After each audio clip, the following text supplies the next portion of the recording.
এলাচি ফেলাচি নাই, দারচিনি আছে। তারপর করে যেটা থেকে লই যে এলাচি ডিম কইছে শুকনা শুকনা করে বানাই গেছে। হ্যাঁ আর এগুলা মন টানে বুঝছস না? হ্যাঁ এগুলা মন টানে। না না আমি বাবারে খালি খুঁজতেই থাকি।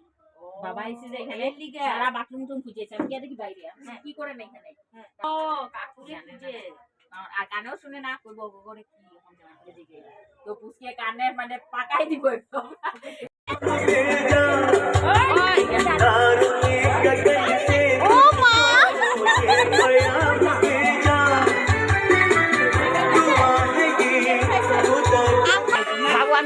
বানাইতাছে চা বানাইতাছে